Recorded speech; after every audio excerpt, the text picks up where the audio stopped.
I received a letter from the city, and they also realized that they couldn't do anything about the bees. So it came down to challenging us on the chickens at the time. So they had said that, basically if we didn't get rid of the bees, they would start to hammer us on the chickens. And even though there wasn't specific ordinances against the chickens, they basically said, we're going to make your life miserable if you don't comply. And so I knew the only place to go was to go. Decided that we would begin exploring the possibility of actually moving the family further out into the country. As a responsible person with growing concerns for your privacy and personal liberty, you want to know where we're headed and what you can do about it. We ask the experts what you need to do to take prudent and responsible action to safeguard your family's wealth and well-being, and what basic first steps will help you to be aware and prepared. ReluctantPreppers.com. And you didn't stop with egg-laying chickens. What was your next step? Well, the next step, I think, was the push us in the direction of a meat bird, they call it, where instead of raising that particular chicken for eggs, we would actually, raise it to put it on the table for our chicken. That was an interesting process. What I did was I started with 4 or 5 just to try it out. And it takes about 8 weeks from the time that you get them, which is 1 day old. And one of the neat things that we experienced is these ship unless you have somebody local that can provide them to you. So you actually get a call from the U.S. Postal Service about 6:30 in the morning when your chicks arrive. And they say, hey, your chicks are here, come get them. So you actually go when they're not even open, so you can pick up your bird. So that was kind of cool. And if you live in an area where they're not at all familiar, they'll probably be eager for you to come as fast as possible. So we started with 4 or 5, as I mentioned, fed them for the next 8 weeks. And the next step was they were full size, and they were ready to put in the freezer. So I began looking for someone local that could provide the services to process the birds and put them in type of packaging that we could put in the freezer. Well, unfortunately, I live in an area that doesn't have a whole lot of options in that regard. And so I reached out to a friend and who had had some experience in this area growing up. A friend came over and he took me through our first a processing session, so to speak, with processing the birds. My confidence level was boosted. I saw the simplicity of the process. I certainly had a stomach for it because I did do some hunting in my background, and you have to kind of get into your game when that happens. And I kept in the forefront why I was doing it. This was certainly to provide food for the table. Well, one of the most amazing things that I experienced right out of the gate was this. Growing up buying my chicken from local grocery stores, I took for granted the smell of what most folks would call raw chicken smell. But when we were cleaning these birds, I didn't smell any of this smell. So I asked the friend that was helping me do it, and he had said that the main reason for the difference is obviously it's fresh, and the smell that you pick up tends to be bacteria that grows as a natural process, with meat. So that's why you have to be sure to cook it well, clean up your countertops, and so forth. So I figured, after we packaged it, put it in the freezer, and when it came time to put it on the table, that we'd be back to the experience we had with the grocery store. Well, when we pulled our first bird out, it was probably a couple weeks down the road. We thawed the bird out, and we, started to cut it up to prepare it. And I realized that the same odor-free meat was still in front of me after we had gone 2 weeks processed. You spend about 24 hours in the refrigerator before you actually freeze it, and there's reasons for that as well. But no smell, literally no odor of any sort. And that really started to open my eyes.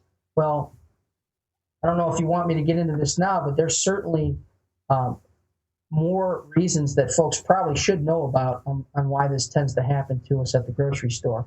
So nonetheless, Dunnigan, it was a very positive experience, and it certainly made me want to only eat the food that we actually raised on the chicken front. And now these were a different breed entirely, right? That is correct. This breed of chicken is quite designed for the table, so to speak. It's the largest breed that's done commercially. And these birds have been bred to really pack on the weight. So you're getting, really good ratios of feed to body weight. And they truly are an amazing bird. You can find them at just about any breeder. They call them Cornish cross or Cornish broilers, and they are absolutely amazing birds if you're going to raise them for meat. Now, after your chicken, egg-laying chickens and chickens for meat, what was the next step that you took to help add to your family's repertoire of self-sufficiency? Well, I started thinking of other ways that I could help the family in areas that we already bought at the store, so to speak. And one of those areas was milk. And this is going to kind of take a tangent a little bit to our next step in our move to a little bit more country setting. And that was this. As a large family, we buy a lot of milk. And we have a lot of food allergies in the family. And one of the things that I've learned over the years is that, especially on the intolerance to processed milk, and we found a local farmer that you could get whole milk from that was unpasteurized and not even homogenized. So it was truly raw milk right from the cow. And we found that those allergies didn't exist in the folks in the family that actually had those intolerances. Fascinating. It was very fascinating, Dunnigan, and unfortunately, it's very difficult to buy raw milk because of the different government regulations on the subject. And so the next step would be, okay, how can we produce this for our family? Is there a way to do that? And as I started to really explore that, what made sense is to possibly go into considering some milking goats, which could put us into a number of different places. Number one, it could help us produce the milk on a smaller setting, which is actually produced. There's more goats out there producing milk for families than cows, if you look at this idea globally. But I found myself in a quandary because we were able to successfully raise chickens in our small town, but there was no possible way I was ever going to raise goats.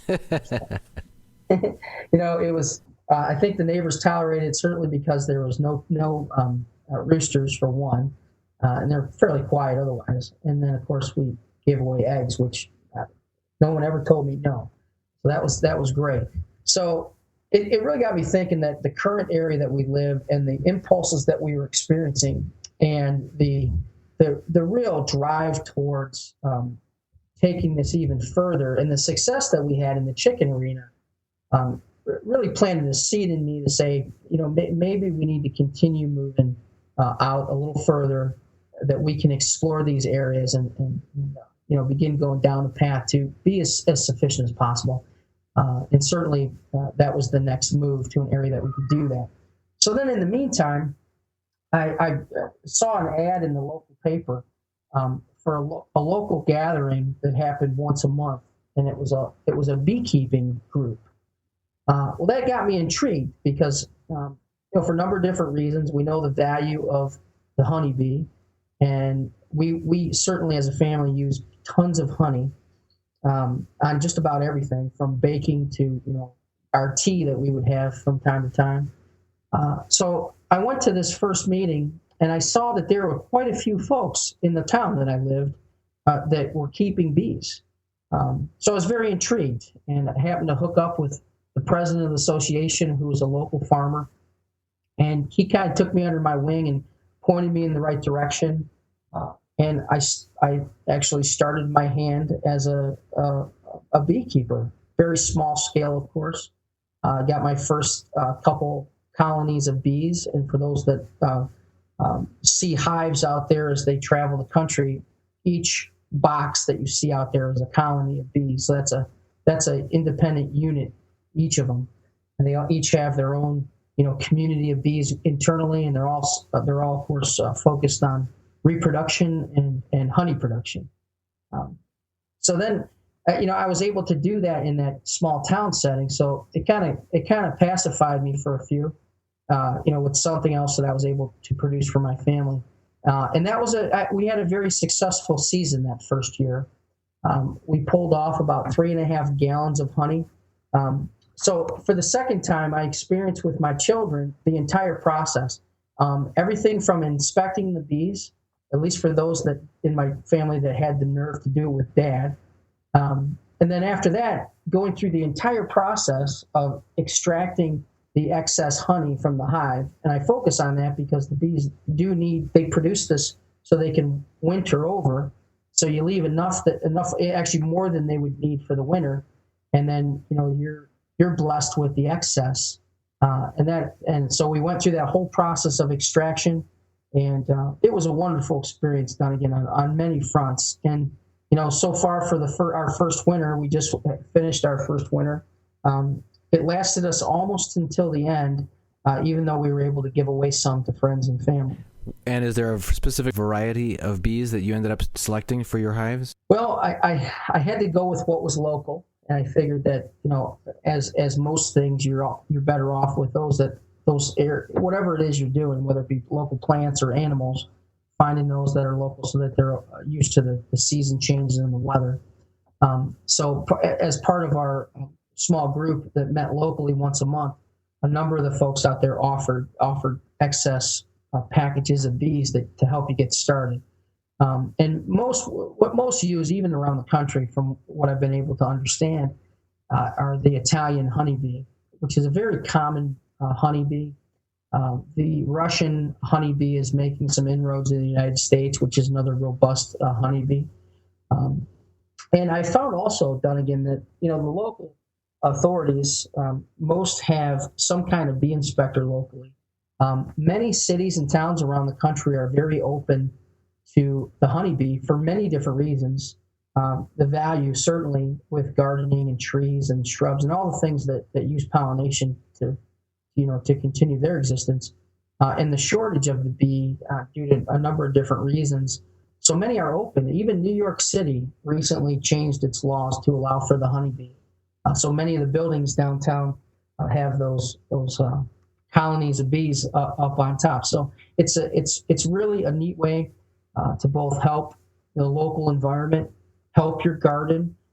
We experienced some amazing garden changes and improvements because of the honeybee. And we have had a neighbor that had a couple apple trees, and they did okay. He wasn't an apple tree enthusiast in any way. Planted them, let them go, let them do their own thing. But after we installed the bees, to his opinion, and certainly he brought this up himself, best apple year he's ever had. Well, we've certainly seen articles, multiple articles over in the press over this recent years, talking about the dire plight of our world if the honeybees continue to decline as they've been threatened through various reasons, either through insecticides or through environment encroachment or different things. So I'm just delighted to hear another example of this is a case where everybody wins. You get the benefit of the honey for your family. Your children get the hands-on learning experience. But they know inherently they're doing something good for their community and for the world at the same time. I couldn't agree more, Dunnigan. And one of the things that I found out was, if the honeybee was to completely die off, we would lose somewhere in the neighborhood of 30% of our worldwide food production. So you're right. It's a service. It's something important. And, there's side benefits all over the place with garden in particular and how they improve it.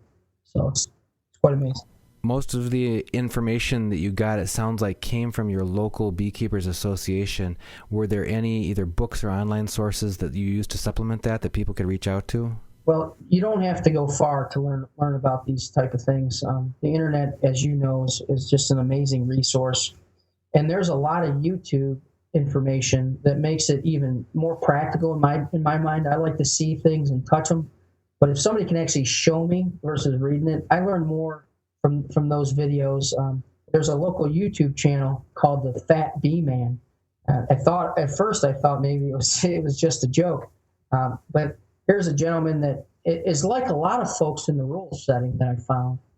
Very helpful, very willing to share the information, and literally I didn't have to go far. People really took me underneath their wing, both me going out to YouTube. I did read a few books that were recommended by the group. But I found to learn more personally just from going out and doing it and working with some local beekeepers that are all willing, in my experience, to share that information because they're passionate about what they're doing and they love to teach you. So you won't have to go too far. I meant to ask you earlier because when you were telling me the story of how you slaughtered your chickens, you mentioned that you made a distinct improvement in your second batch that you did, and I wonder where you got the information to help you make that improvement in the way that you slaughtered your second batch of chickens. Well, in my perusing of the internet, one of the things I was interested in is how birds are processed, if you will, in a larger setting. So I figured there had to be some technique, some skill, that I certainly at that point didn't have. And in my search, I came across a website called the Deliberate Agrarian. And one of the amazing things that this gentleman named Herrick Kimball did for us was him and his sons started raising birds when his sons were young. And he's a writer by nature. He's very good at it. And he put a picture tutorial together with basically a step-by-step process on how to correctly process a chicken in this case. And I couldn't tell you how much that helped me immensely, both from the humane side, which means that, it was, it's not the standard butcher, block, and axe, but how it's done in a very clean way, very humane way, and certainly much healthier for the bird. And what I come to find out was, when you cause so much trauma to a bird, and I imagine this is probably in a lot of different settings of this, when you're processing animals, if they get excited, if they get nervous, if they get frightened in any way, it produces various chemicals that go throughout the animal. Well, these stress hormones. So thank you. Adrenaline and so on, yeah. Exactly. So that what that would do then is it would change the meat in both texture and taste. So by doing this humanely, which in my opinion should be done anyway, it's certainly done in a way that's going to produce a better outcome. So it's kind of like the best of both worlds. So thanks to Mr. Kimball, we really found a situation where he improved our skill set because we continue to practice, the various levels or steps to processing the bird to the point where we got fairly good at it. And we started, along with this learning, we incorporated our children in the process, and subsequently they got better at it, which I guess you could say with any skill. And it made it a lot more fun. It's kind of like golf, when you first start, you can't hit that darn ball and it's frustrating, but once you learn how to hit it, you can actually experience, the fun in the game. And certainly in the processing side of the chicken, it became much easier and much shorter time to produce a better result. For our listening audience, that's the deliberateagrarian.blogspot.com. Herrick Kimball is the expert that our man next door is telling us about, and he's got all kinds of wisdom about self-reliance and ways of raising stuff for your family. Sounds like you've used some of his tips and techniques and some of his whiz-bang gadgets that he talks about to common sense aids to helping you do some of your the steps that you've taken for your family. Well, I would say, Dunnigan, that Mr. Kimball embodies what a lot of folks probably took for granted many years ago, and that's that community thought, sticking together, putting yourself in a situation where there are like-minded folks and that are willing to share their practical knowledge, and that's what I really got from Mr. Kimball. And I continue to go back and to solicit his wisdom on a number of different subjects. He's a very thoughtful man, and his concepts of kind of going back to the land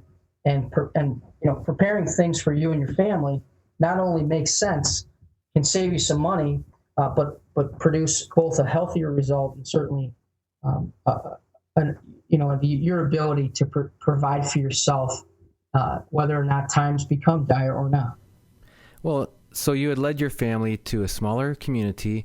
You had been raising your own eggs, your own meat chickens, your own bees for honey, and yet you were still dependent on city water supply being there for fresh water for your family, even though you had some small reserves on the side, city gas supply for heat for your family, and you were limited in space to where you still couldn't fulfill that dream of goats for milking. And so what was the next step you took as a family? Well, I did start to see more and more the drive, to kind of get out into a little bit more space. And so this was the ultimate driver on a lot of, there were a lot of things like pushing, but we received a call, actually a personal visit from the local animal control officer. Okay, now it gets interesting. Sure it does. Well, I got a call from my wife that the animal control officer was at the door, and they were having a conversation. Well, what turns out is there was a complaint from a neighbor about the bees, and basically it was you can't have bees in the city is how the conversation went. The animal control officer was very upset. Obviously I wasn't there in person. I was on the phone, and I know the animal control officer. He's the one that walked us through having chickens. He was noticeably upset, both in the presence of my wife and of course on the phone. And so the things that he was saying, it was very obvious that he was not knowledgeable on the forefront of the honeybee, because I did do my homework prior to going in this direction.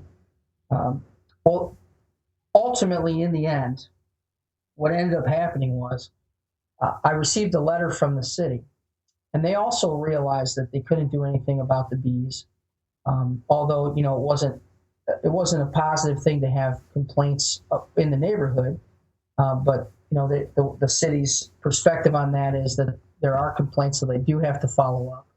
So it came down to challenging us on the chickens at the time. So they had said that, basically if we didn't get rid of the bees, they would start to hammer us on the chickens. And even though there wasn't specific ordinances against the chickens, they basically said, we're going to make your life miserable if you don't comply.